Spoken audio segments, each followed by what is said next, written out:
It's not surprising if someone from the other side is summoned by a deck of playing cards. In one way or another, playing cards have always been linked to the other side.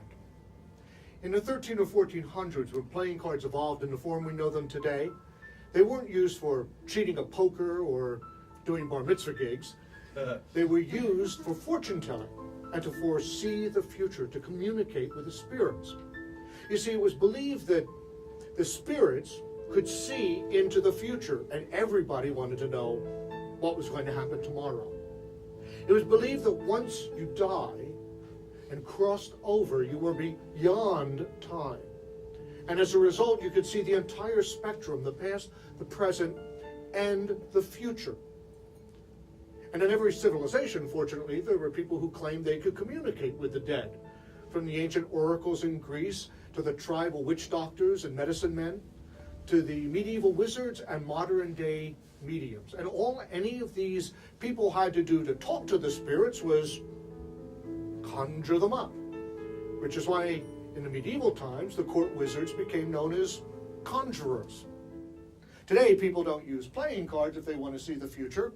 They keep their assignments in their smartphones, their iPads. I am a little different. I'm old school. I have a pocket calendar. And I've done something a little different with my date book to tie it in with the old wizard's deck. I've written the name of one card and one card only under the name of each day of the year. Here, take a look. There are only 52 cards in a deck. There are 365 days in a year, 366 because that's a leap year calendar. So of necessity, some of the cards are repeated, but I think you'll see it's a pretty random mix throughout. Now the question is it possible that the spirits can influence us even when we don't know it? Is it possible that one of them was telling me which cards to put in each day, even though I thought it was a free choice? Let's test that, shall we? Would you be willing to help me from right where you are? Sure. Right where you are. Oh. My name's Tom. What's yours? Juana. Lena? Juana. Pardon? Juana. Juana. I'm sorry. Acoustics. Juana, I'd like you to think about someone who was close to you, but someone who has passed on. A family member or a friend. I'm going to ask you a few questions about the person, but nothing too personal, I assure you, because we're in a room of strangers. What would that person's name be? First name is fine.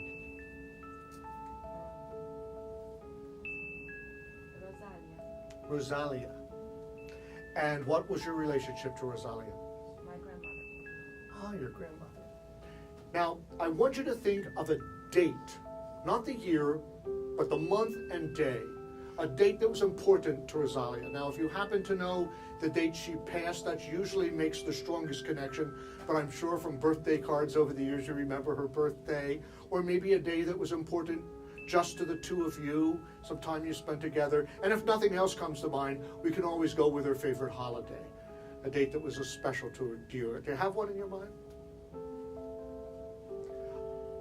I'd like you to take my date book, go through and find that date in the calendar and see what the playing card is that's written in that date.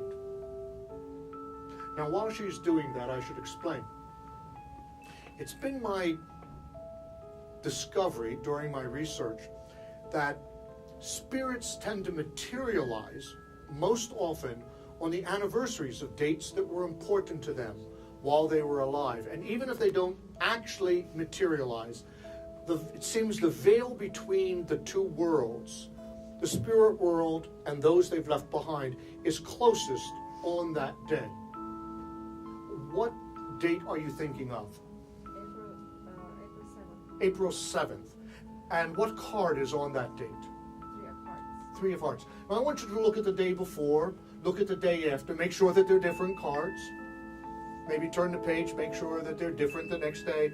That they're not all the, what was the card again? 3 of Hearts. 3 of Hearts.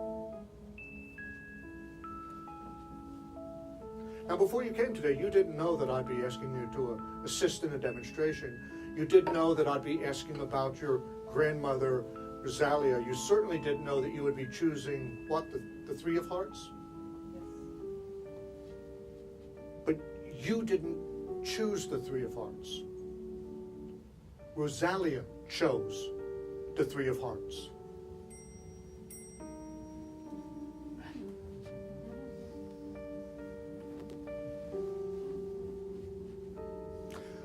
You know, it's not surprising that someone from the other side is summoned by a deck of playing cards.